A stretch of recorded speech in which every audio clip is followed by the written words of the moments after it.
Hi, this is Adam from Small Town Machine Shop, and it's Sunday afternoon, so we're going to do this week's Toolbox tour. Now, there's only 3 videos left. Actually, only 2. This one will be some of my specialty tools. The next one's going to be the 1/4-inch drive stuff, 1/2-inch drive stuff, and then I'm going to show you the wall, everything I've hung on the wall. And that will conclude this series, because that's all the, for the most part, all the tools I have. So, and in here and down here, I keep some of my specialty stuff that's usually in cases. It's kind of jigsawed in here. So, scooch over a little bit there. And here I got a, excuse me, puller, you know, normal 2-sided puller. A wooden box. This is my steering wheel puller, but this actually comes in handy for a lot of things. And if you do get one, I would recommend getting a name brand one. This is a Craftsman, because the Harbor Freight ones, this thread tends to strip. But these come in handy a lot. So not just for steering wheels. Keep my good bit set. This is a good one, it's handy to have. Big fan of this set. Of course, the downside to all these cases, that's going to break eventually. And then it will just end up dumped into the top of the toolbox. Here, seen these guys. This is my broken pipe extractors. Waltons. These, I'm a big fan of these. These up, I got a 1.5 sets. These are broken or damaged nut extractors. You know the kind, they're, as you turn them to the left, they bite down on there. I've had a lot of luck with this set. And the one's not missing, I loaned it to someone. I tried to get them to take the whole case, because that's one of those things where if they just borrow one, not the whole case, and you never see it again. And here's another set. Same one. You could buy the set once with half or full, and I bought this one first and bought the full set for some reason. Here is my Roper Whitney number 5 hand punch, if I can get the case open. Actually, it's the first time I've opened it since I brought it back from the yard sale where I got it. I do need to do some cleanup on it. It's got some punches. Smaller punch for sheet metal and stuff. I'll do a video on that when I finally ever go to use it. Yep. A few more times and that guy's gonna be broke. Up here. Here, if it'll come out. I've got 2 of these. This is the one I got in a yard sale this year. It's for pulling like pilot bearings or pilot bushings out of transmissions and stuff like that. But with a threaded end, it's just basically a slide hammer. I really like the weight to it. I wish the handle over here was bigger. But I've used it a couple times and I like it. I have a Harbor Freight one somewhere. I think it's Harbor Freight. Maybe a tool company one, like AC Delco or something like that.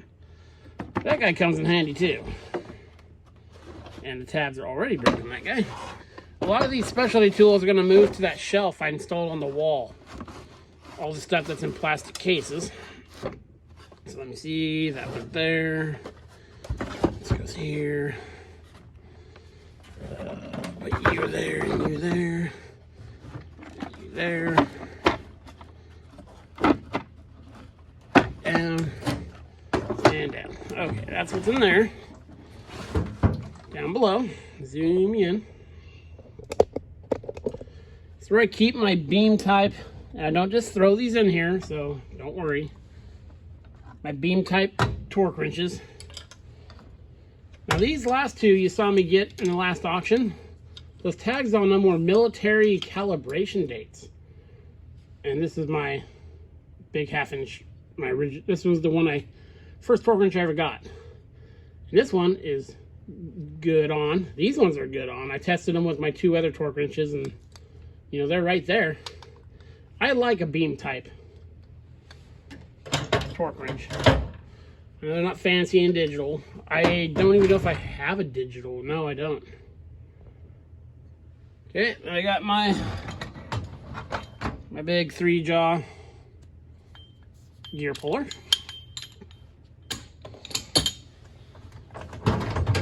My other 3-jaw puller. Again, with a 3-jaw puller, you kind of want to get a decent one.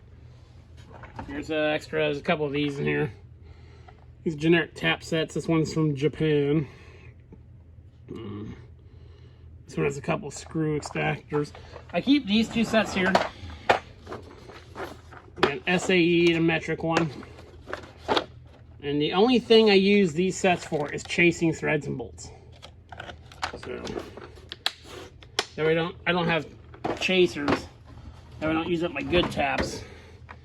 And as cheap as these are, you know, I don't know if I would trust one. You know, they're just carbon steel. I don't know if I would trust one. You know, the last thing I'm doing is tapping a hole in a piece, and then one of these guys snaps off in there. But I do have them in there for that. Here's a die stock holder. Kind of a cheap one. I'm not sure why it's down there. Couple Victor and a Harris. It's an oxygen gauge. That's an oxygen gauge. Let's see what else is back here. Little grease gun I haven't done anything with. Bunch of pulleys.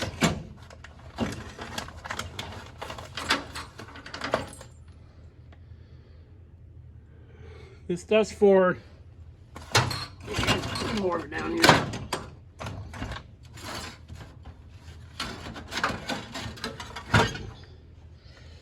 I used to have military trucks. There's the fording tag. I used to have a 2.5 ton, you know, deuce and a half, 6x6. Here's some tags. That's 2.5 ton, 6x6. Mine was an M35A2, so this is a different tag. You know, but this was from one. I think this was from my telephone repair truck. I just kept those. They were kind of cool.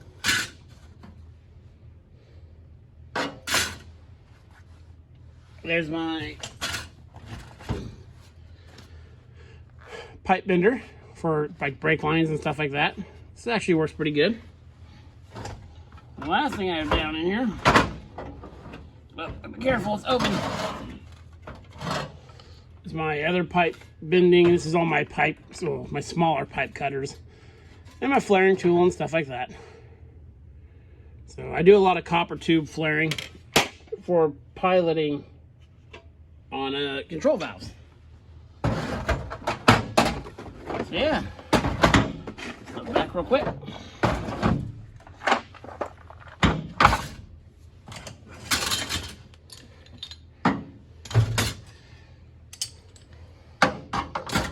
Yeah, it's more of my random stuff.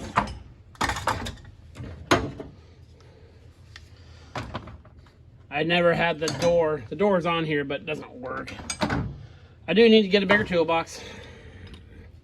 I got the pegboard, so it's hard to justify. I like being able to just reach and grab stuff. So yeah, that's my specialty stuff from the toolbox. Yeah, next toolbox tour, we'll do the 1/4 inch drive, the 1/2 inch drive, and stuff on the wall. So it'll be a longer video, but it'll be the last one. So yeah, please thank you for watching. This is Adam from Small Town Machine Shop. Please comment, like, and subscribe, and I'll see you guys later.